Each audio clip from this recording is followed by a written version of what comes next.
السلام عليكم ورحمة الله وبركاته. ازيكم عاملين ايه؟ يا رب تكونوا بخير. انا سماحة عياد ودي قناتي لتعليم الكروشيه. ان شاء الله في حلقة النهاردة هنشتغل مع بعض محفظة بخيط المكرمية المصري. شكلها حلو جدا زي ما انتم شايفين وطريقتها كمان سهلة جدا. ان شاء الله تنفذوها معايا بكل سهولة. تقدروا تشتغلوها بأي نوع خيط متوفر عندكم مع الإبرة المناسبة ليه وتشتغلوا بنفس الطريقة. تقدروا كمان تكبروا المقاسات او تصغروها حسب المقاسات اللي انتوا عايزينها.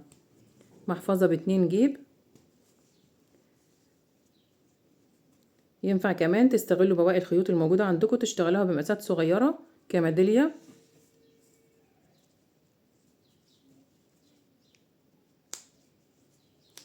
اتمنى ربنا يوفقني والفيديو النهارده يعجبكم تستفادوا منه. لو عجبكم الفيديو اعملوا له لايك وشير واكتبوا لي في التعليقات رايكم ايه في المحفظه وبتشاهدوني من اي بلد. ولو لسه اول مره بتشوفوني وحابين تتابعوني يسعدني اشتراككم في القناه. فاشتركوا وفعلوا الجرس على الكل عشان يوصلكم اشعار باي فيديو جديد انا بعمله. ويلا بينا على طول نروح على الشرح ونشوف هنشتغل ازاي.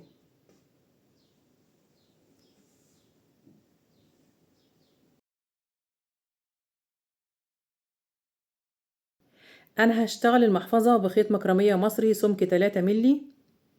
وهشتغل الفيونكة بتاعة المحفظة بخيط مكرمية فرنساوي رفيع. المكرمية المصري هشتغله بإبرة رقم 5. والخيط الفرنساوي المكرمية الفرنساوي هشتغله بإبرة رقم 2.5. طبعا تقدروا تشتغلوا بأي نوع خيط متوفر عندكم على الإبرة المناسبة ليه وتشتغلوا بنفس الطريقة. تقدروا كمان تكبروا المقاسات أو تصغروها حسب المقاسات اللي انتوا عايزينها.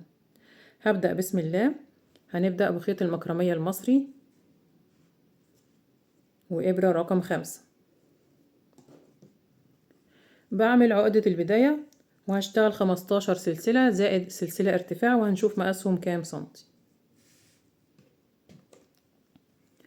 بعمل عقدة البداية بالطريقة دي كده وهشتغل 15 سلسلة.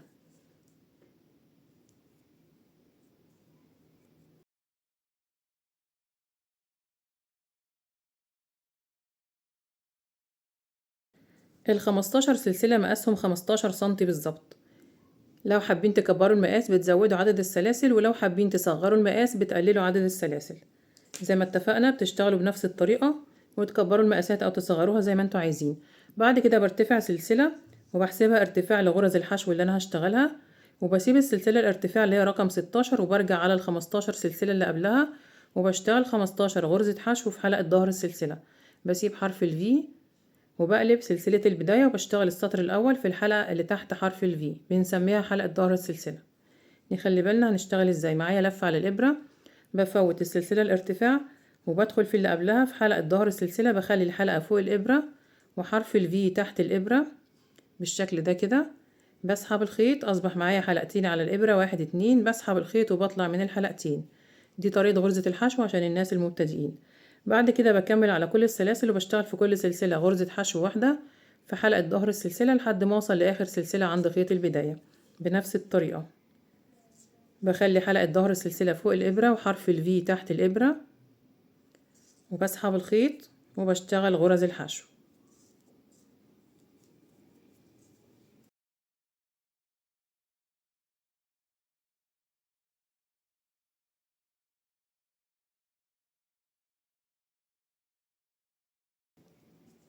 وصلت آخر سلسلة عند خيط البداية هشتغل فيها آخر غرزة حشو في السطر الأول.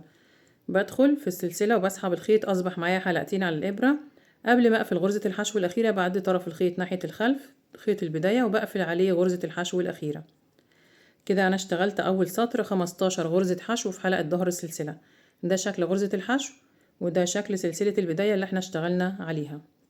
بعد كده بعدي طرف الخيط بتاع البداية ناحية الأمام مرة تانية وبرتفع سلسلة وبلف الشغل وهبدأ أشتغل السطر التاني. باخد معايا طرف الخيط عشان أنضفه وهبدأ أشتغل في كل غرزة غرزة واحدة من غير أي تناقص أو تزايد على ال15 غرزة. بس بداية من السطر التاني بنشتغل تحت الحلقتين يعني تحت حرف الفي. معايا لفة على الإبرة بفوت السلسلة الارتفاع اللي هي ارتفاع السطر التاني وبدخل في أول غرزة هنا كده في الغرزة كلها تحت الحلقتين يعني تحت حرف الفي. وباخد معايا طرف الخيط بتاع البداية عشان أنضفه. بسحب الخيط من الغرزة أصبح معايا حلقتين على الإبرة. بسحب الخيط وبطلع من الحلقتين. هكمل بنفس الطريقة لحد ما أوصل لآخر السطر التاني. بدخل في الغرزة كلها تحت الحلقتين يعني تحت حرف الفي وبسحب الخيط وبشتغل غرزة الحشو التانية. هكمل في كل غرزة غرزة واحدة تحت الحلقتين لحد ما اوصل اخر غرزة في السطر التاني.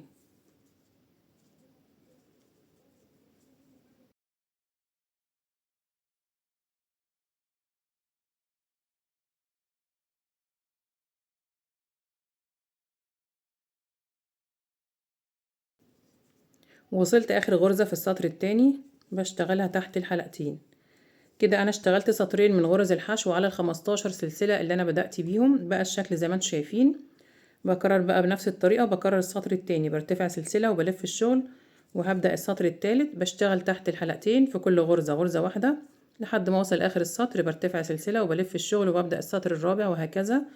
وبشتغل رايح جاي وبرتفع بعدد من السطور على ال15 غرزة اللي معايا لحد ما اوصل للمقاس المناسب، وارجع اقول لكم انا اشتغلت كام سطر ونشوف المقاسات مع بعض بالمزورة كام سنتي.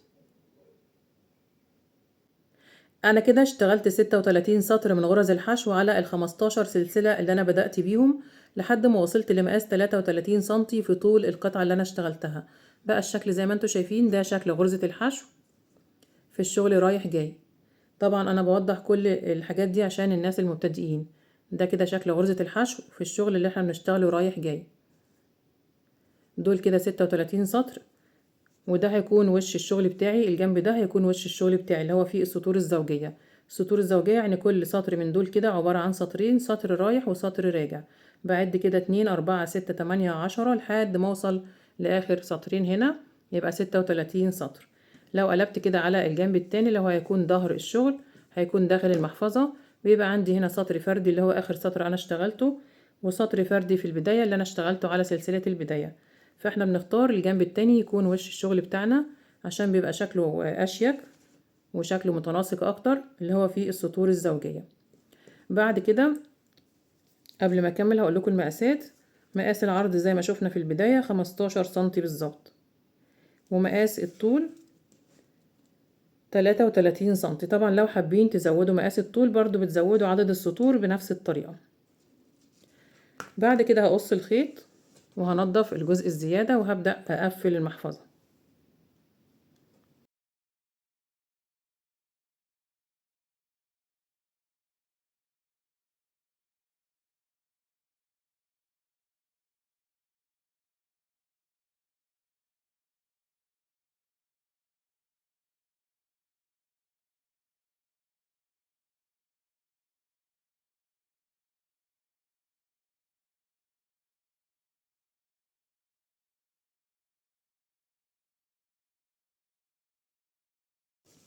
كده انا نضفت الخيط الزيادة تحت اخر سطر من جوه.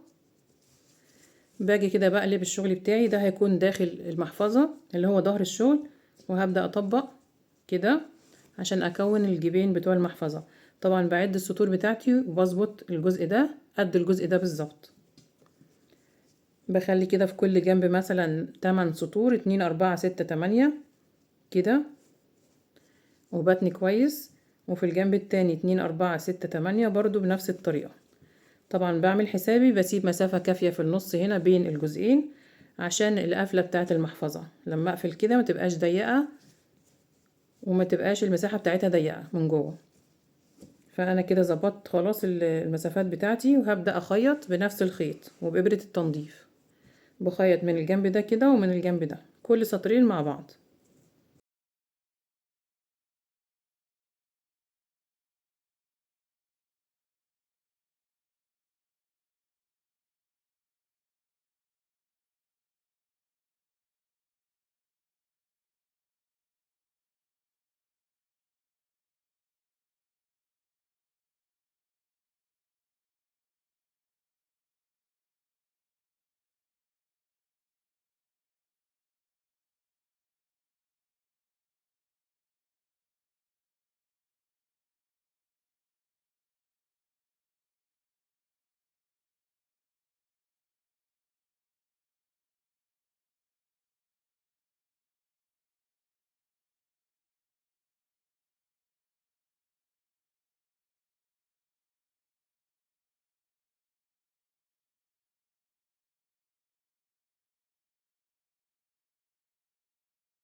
وصلت كده اخر سطرين وخيطتهم مع بعض، بعدي الخيط جوه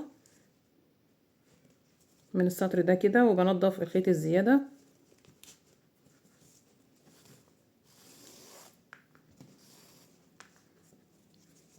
هيبقى الشكل كده. بنضف الخيط الزيادة تحت، بثبت الخيط هنا كده تحت الغرز، وبقص الخيط الزيادة وبوصل الخيط بنفس الطريقة وبخيط الجنب التاني كده زي ما خيطنا الجنب الاول. هخيط الجنب التاني ونرجع نكمل مع بعض. انا كده خيطت الجنب التاني بنفس الطريقة ونضفت كل الخيوط الزيادة. بقى الشكل زي ما انتم شايفين، ده شكل المحفظة.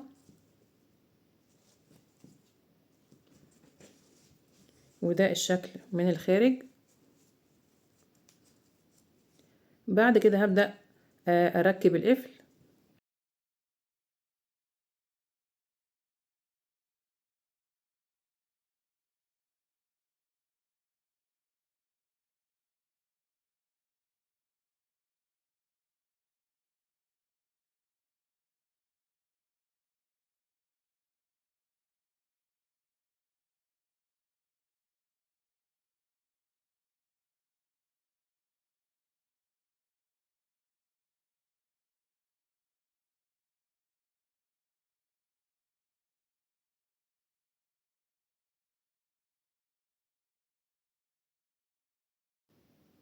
خلاص كده ثبت الجزئين التانيين من القفل بنفس الطريقة. بقى الشكل زي ما انتم شايفين. بقفل المحفظة، شكلها حلو جدا. بعد كده هجيب الخيط الرفيع اللي هو المكرمية الفرنساوي والإبرة رقم 2.5 وهبدأ أشتغل الفيونكة. طبعا تقدروا تشتغلوا بنفس الخيط اللي انتوا اشتغلتوا بيه المحفظة، بس الفيونكة هتبقى غليظة شوية وسميكة. لو عندكم أي خيط قطن رفيع أو خيط صوف ضد الوبرة تقدروا تشتغلوا بيه. أنا عشان متوفر عندي المكرمية الفرنساوي فهشتغل بيه. بعمل عقدة البداية وهشتغل 30 سلسلة أو عدد من السلاسل أطول من المحفظة بشوية صغيرين.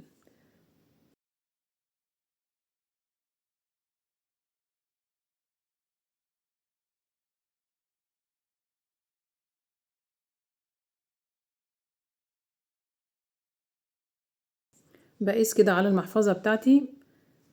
ما ينفعش اشتغل بنفس مقاس المحفظة عشان هتبقى ضيقة بعد ما ألم الفيونكة بالجزء اللي هو في النص. فأنا بشتغل زيادة شوية كده بأربع غرز مثلا عشان الفيونكة بتاعتي تبقى مظبوطة.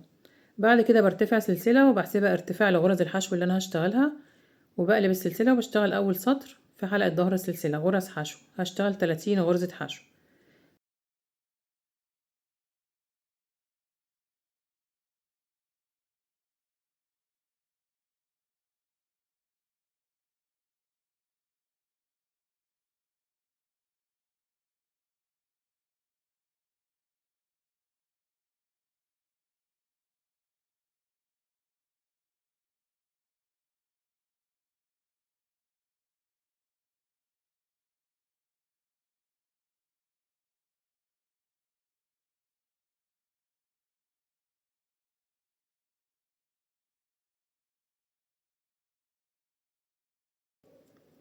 وبنضف الخيط برضو بنفس الطريقة كده. أنا اشتغلت أول سطر 30 غرزة حشو في حلقة ظهر السلسلة. بعد كده بعدي طرف الخيط ناحية الأمام وبرتفع سلسلة وبلف الشغل وهبدأ السطر التاني. بداية من السطر التاني هشتغل غرز حشو في الحلقة الخلفية ما عدا أول غرزة من كل سطر وآخر غرزة من كل سطر بشتغلها تحت الحلقتين. معايا لفة على الإبرة بفوت السلسلة الارتفاع وبدخل في أول غرزة في الغرزة كلها تحت الحلقتين، يعني تحت حرف الفي، وبسحب الخيط وبشتغل أول غرزة في السطر. بعد كده هشتغل غرز حشو في الحلقة الخلفية، بدخل في منتصف حرف الفي تحت الحلقة الخلفية اللي هي ناحية ورا وبشتغل غرز حشو.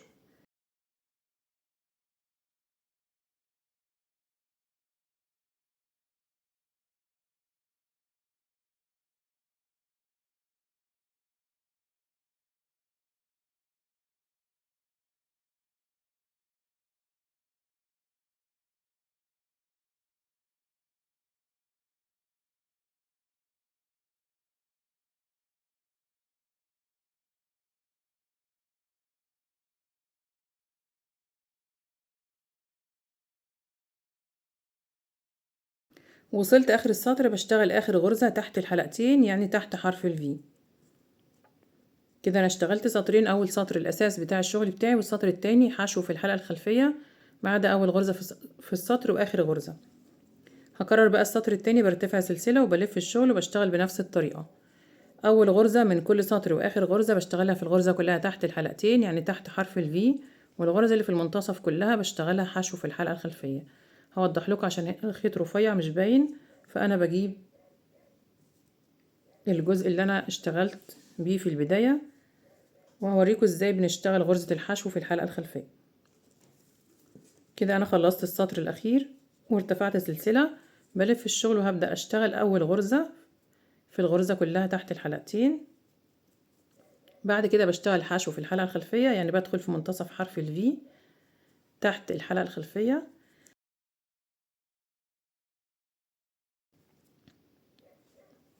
وبشتغل غرز الحشو. الحشو تحت الحلقتين بدخل في الغرزة كلها تحت حرف الفي. الحشو في الحلقة الخلفية بدخل في منتصف حرف الفي من فوق تحت الحلقة الخلفية وبشتغل غرزة الحشو. دي اسمها حشو في الحلقة الخلفية. كده انا بوضح لكم في الخيط الواضح في التصوير، خيط سميك شوية عشان الخيط الرفيع مش باين معايا في التصوير، بيبقى شكلها كده.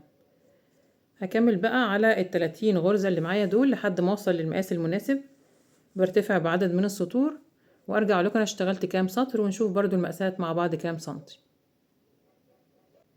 انا كده اشتغلت 12 سطر من غرز الحشو في الحلقة الخلفية على ال30 سلسلة اللي انا بدأت بيهم. بقى الشكل زي ما انتم شايفين، ده شكل الغرزة، دي غرزة الحشو في الحلقة الخلفية، بيبقى شكلها كده. عايزة اقول لكم ان انا سبت في البداية خيط البداية طولته شوية، وسبت حوالي 30 سنتي من الخيط عشان الخياطة، وسبت كمان نفس المسافة في النهاية عشان الخياطة برضو في الجنب ده. بثبت الخيط بعد ما قصيته عشان بعد كده هنخيط الفيونكة في المحفظة بإبرة التنظيف بطرفين الخيط اللي احنا سبناهم. اشتغلت هنا كمان برضو 30 سلسلة واشتغلت عليهم 4 سطور الجزء التاني من الفيونكة. تمام. هقول لكم برضو المقاسات بتاعة الجزء الكبير ده كام سنتي. الطول 16 سنتي، زودنا سنتي عن المحفظة زي ما اتفقنا، والعرض 6 سنتي. هنبدأ نجمع الجزئين دول مع بعض وهلف عليهم الخيط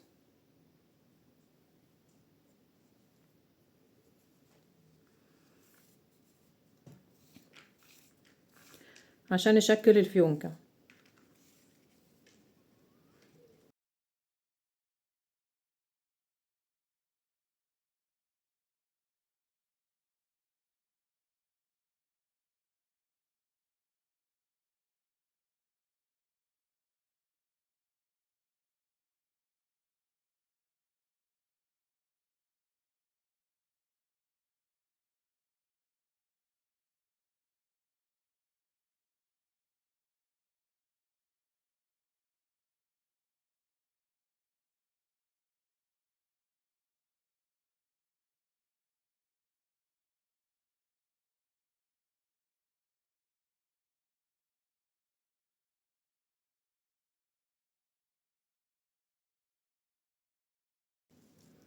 بعد كده بجيب المحفظة بتاعتي وهبدأ اخيط الفيونكة بطرفين الخيط اللي احنا سبناهم زي ما اتفقنا بإبرة التنظيف في الجنب ده وفي الجنب ده.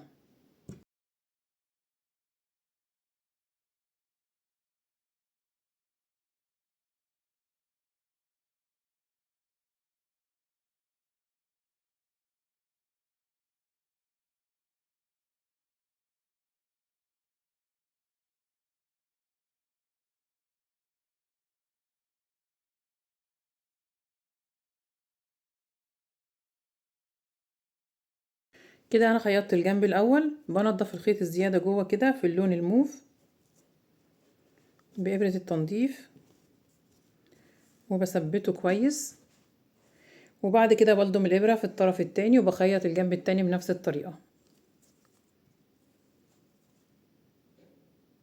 بكده نكون خلصنا المحفظة بتاعتنا وخلصنا حلقة النهاردة.